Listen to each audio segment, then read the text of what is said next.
Today's video, I'm going to go over how I test buy. This is not necessarily how you should test buy, but I'm going over how I test buy. About 3 or 4 people have DM'd me about test buys, whether you should do them, whether you should not do them. And I'm going to cover that and kind of give you some more context. If you're new to the channel, my name is John Mascarello, Side Hustle Experiment. Sold over $1.4 million on Amazon since I got started. Started with books, now do OA, and I focus on teaching you guys how to make money selling on Amazon. So let's just get into it. So test buying, in my opinion, basically gives you the ultimate edge. If you know how something sells, it allows you to make decisions much more easier in the future. Keepa, SellerAmp, Jungle Scout, whatever else estimator tool, everything is just an estimate. I've been on some Keepa charts that say, it only sells 10 a month, and I've sold 30 or 40 in a month. I've also been on Keepa charts where it says it sells a 150, and I'm only able to move, I don't know, maybe 10. And the seller count isn't super high, so it has nothing to do with that. So I just like to test buy. There is some stuff that lately I've been test buying that's a little bit out of my criteria. For example, I really like to get 30% ROI, and I've been buying some stuff that has 20% ROI. That's kind of on the downturn. Like the chart is, you could just see it's kind of trending down as the seller count is going up slowly. It's not like one of those way up, because I just want to know if it's going to sell. And so when the offer count, when it does tank and then it goes back down, I want to know if I should be buying heavier when that happens. So I was coaching someone the other day, or it was a couple weeks ago, and they wrote me saying they're having trouble finding stuff to buy just because test buying was kind of like messing with their head. They thought if you couldn't buy 20 of something, it's not worth buying. I don't think that is the case at all. A lot of this depends on a couple things. 1, how much capital you have. 2, how much experience you have. And 3, what's your tolerance for risk? So if you have more capital, it's a little easier to test more things. I know when I first started out, my test buys were a lot smaller, and I'll cover exactly what they were in a second. So that's that. Number 2, tolerance for risk. I tend to be a little bit more risk adverse, where I'm doing smaller test buys or not really going deep on tons of stuff. I'd rather be wide and not deep when it comes to stuff like that. So when I first started, basically my test buy went like this. And I would kind of suggest, so you don't get almost like decision fatigue, you decide what makes the most sense to you. So for example, when I first started, or what it is now, I'll do what it is now. So if the item is under $75, I'm most likely going to test between 10 and 12. If it's between 75 and 150, I'm going to do about 5 to 8. If it's over 150, it's going to be about 3 to 5. Really just depends on what the item is, how much volume it is. This is one of those things that there is no answer that I could really give you. All the products, it depends. If, should you buy 100 of something that only is estimated to sell 30 a month? Like, no, that wouldn't be a good idea. So take that with a grain of salt. But having these brackets just makes it less, I don't have to think as much. It's more just like, hey, it's under $75. Like, you're either gonna get 5 or 12 of them. You decide based on the volume. And then I just kind of see how it plays out. So when I first started, I think it was basically under 50. I think it was about 10, then like 7, then 50 to 100. It was probably, I don't know, 5. And then anything above that was like 3. I pretty much wasn't really going above anything over 100. So yeah, that's kind of when I started. So that is kind of what I'm doing now.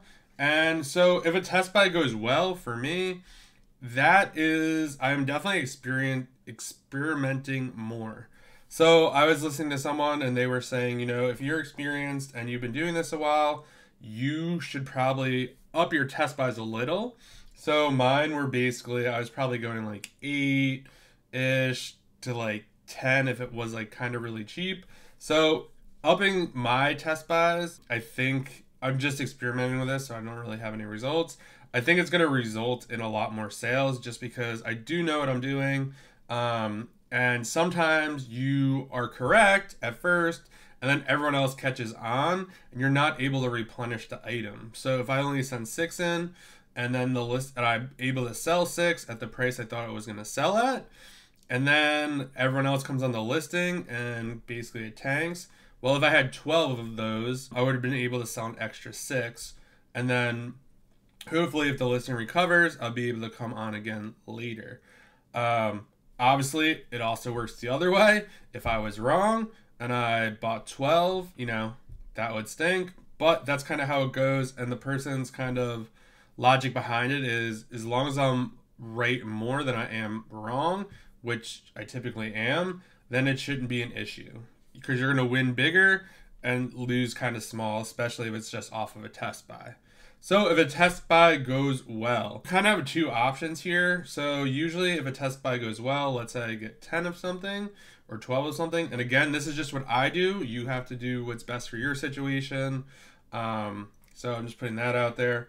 If 10 to 12 sell, basically by the time they get there and kind of get checked in, and the keep it chart still looks good, meaning there's not a lot of the seller count's not going up a lot, I'm at least going to double the next buy, maybe even triple it.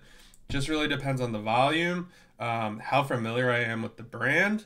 For example, I used to buy a lot of Nike apparel, so really familiar with how the brand is, you know, the sizes that get returned the most typically. So it's a little easier there when you're familiar with the brand. You know, you're not going to get an IP complaint. They're not going to send you cease and desist letters. So a lot of it goes there. I know like the return rates on this kind of stuff. So a lot of that plays a role in it. You do not want to get into a situation. So let me go back 1 second. So if I get 10 or 12 and they sell out, I do, depending on what the item is, want to make sure it doesn't get returned before I kind of double down on the order. So you could just do that, go into your orders, and it will show you, and I think you could click returns, and that will kind of show you what's getting returned. So yeah, that's what I'll typically do. And then if I'm able to sell, you know, the 2 to 3x of what I bought, then I'm looking to really see how much I can move in a month or maybe even 2 months and kind of try to secure that. Again, it's one of those, I'd rather be wider than deeper. I'm not really going that deep a lot of the time. I'm really just trying to get a ton of items that I could get a read on, whether I know they sell or not, and then just making smart buying decisions based on that. That's how I was really able to scale in Q4. I just had a bunch of data. I knew how things sell. So it was real easy to, you know, buy 100 or 200 of something just based on a whole year's worth of data. So that is kind of how I do it. So there's also another thing. So the point of doing all these test buys is to find out how a product actually sells. So a real slept on opportunity is when a listing actually tanks, whether you're on it or you sell through your items and then the item tanks. There is a ton of opportunity in checking back on that product in 2 or 3 months when the seller count is going down and if the price recovers. So in that case, typically, if let's say I bought 10 of something, was able to replenish it and get like 20 or 30, was able to sell those, and then kind of the listing tank, maybe I broke even on, you know, the last 5 items or whatever the case may be. And then I come back around, the seller count is basically way down. You can see the price is spiking up, kind of back to where it is when I first bought it. For me, typically, I would probably buy 30 of that product. As long as it checked out, it moves quickly. There were no returns or very little returns, or I'm good with the return rate. There were no IP issues or anything like that.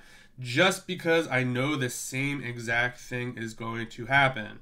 Someone is going to eventually find that product and the same thing will happen. More sellers will come on, and as that happens, the price will go down. So I want to have a lot of inventory ready to sell at that higher price, because I'm not sure if I'm going to be able to replenish it. Sometimes I am. I'm on something right now where I kind of was a little bit more conservative because the Keep chart was kind of really messed up. And now I think I've sold through 30 items. The estimate was about 10, and I sold those 30 within a week. So yeah, now I'm in the process. I think I bought 60 maybe. I have sold this in the past, like a year ago. So that's how I was able to confidently buy 20 up front, because I knew when I did have this item in stock, it sold really well. Again, sometimes it isn't, the past isn't the best indicator, but kind of on the product I'm on, it sells year round. There's really no seasonality to it. So it's definitely a little more safe. So I hope you guys find that helpful. For me, again, I'm a little bit more conservative when it comes to test buys, but I'm a huge believer in test buys. It's situational. I've definitely gone deep early on, maybe ordering 20 or 30, and it went really well. And I've definitely done that, and it went not so well. So just always be aware of the risk. You know, people coming on, know what your break-even price is, know how much you're basically willing to potentially lose should something go wrong, and if you're okay with that, then proceed forward. But yeah, let me know in the comments how you guys test buy. I would love to hear it. Always looking for new ideas. Let me know if you agree, disagree. Again, everything in reselling though is context. So what works for one business may not work for another business. What works for me might not work for you. It's just, you have to play your own game. For some people, you know, they'll go 1,000 deep on something and they're only are selling like 10 different SKUs. And that's kind of their model. And if something goes wrong, like whatever, it is what it is. They're not worried about it. So just know that, play your own game. Don't risk more than you have. And yeah, let me know in the comments. And lastly, if you are not in the free Discord, the FBA Inner Circle, get in it. We're doing lots of improvements. We're interviewing lots of high-end sellers. Lots of exciting stuff coming on the way there. There'll be a link down below for you. And I'll see you guys in the next video.